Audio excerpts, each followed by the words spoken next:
उपयोग करेंगे। परीक्षा कैंपस में केवल वही अलाउड होंगे जो जिनकी ड्यूटी लगी हुई है वहां पर।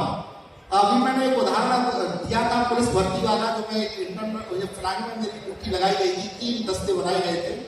तो अभी मैंने सर को एक उदाहरण दिया था, तो वो जैसे ही मैं घुसा तो बाहर बैठा हुआ था, तो हमने कहा तुम क्या हो?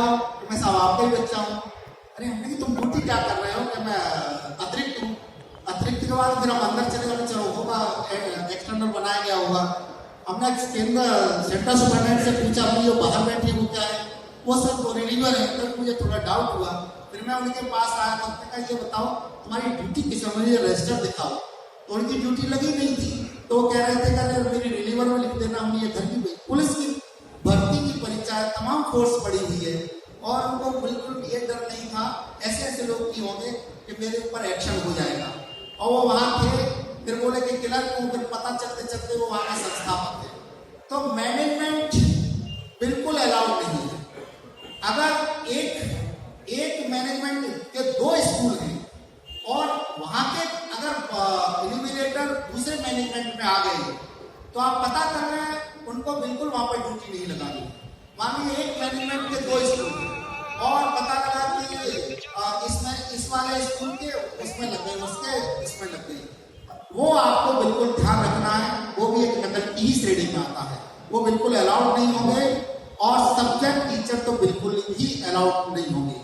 जहां पर भी एक चीज और ध्यान रखनी है, जैसे मान लीजिए इनका सेंटर यहाँ पड़ा हुआ है, ठीक है, इनके ही बच्चे यहाँ पर आए हुए हैं।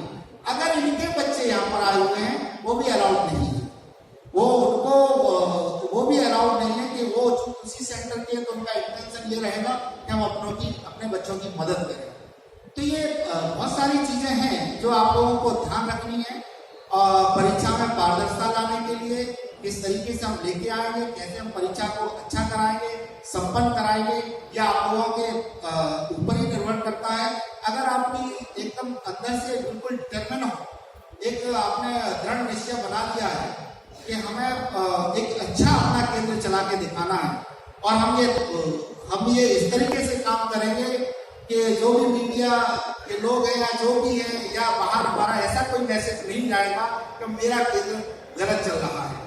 कहीं थोड़ी सी गलती होती है तो जाने की संभावना होती है, लेकिन बिल्कुल गलती नहीं होती है तो यह संभावना नहीं होती है वहां पर गलती है। तो थोड़ा सा आप करते हैं तो बड़ी सी नींव बन जाती है। अगर आप करेंगे नहीं तो कोई नींव नहीं बनेगी। तो इसमें आप लोगों को ये सारा करना है, जिसमें जितने भी सेक्टर मजिस्ट्रेट हैं, सेक्टर मजिस्ट्रेट का सबसे बड़ा दायित्व यही रहता है, तो क्या देखने को नहीं मिलता है। बाहर बहुत सारी क्राउड रहती है सेंटर के सामने, चूंकि हमने पता लगा है कि वो सीसीटीवी कैमरे लगे वो लगे हैं, अब पर्ची तो चल नहीं पा रही है, कुछ हो नहीं पा रही है, उससे तो निजात मिल गई है। हो सकता है कहीं भी ऐसा मिले, तो उस भीड़ को भी आप लोगों को, जो भी सेक्टर मजिस्ट्रेट हैं या सच्चल दल चल रहे हैं, उनको दूर करना होगा और वहां ये पता करना होगा, स्टैटिक मजिस्ट्रेट है और हमारे केंद्र व्यवस्थापक हैं, कि देखिए आपकी ड्यूटी एक सहयोग के लिए है, हमारी एग्जाम कैसे अच्छा चले।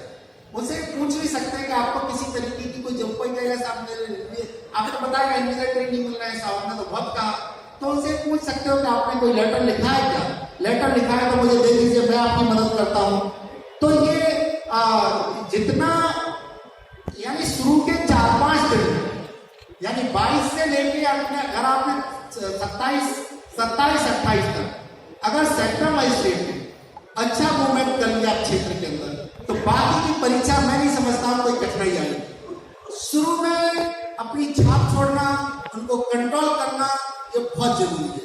जितना मूवमेंट अच्छा होता है, चाहे बोर्ड परीक्षा लेना है, कोई परीक्षा लेना, चाहे इलेक्शन लेना, हम जोनल सेक्टर जो भी है, जितना हमारा मूवमेंट अच्छा होगा उतना ही हमारा फेयर एंड फ्री सब चीज नजर आएगी।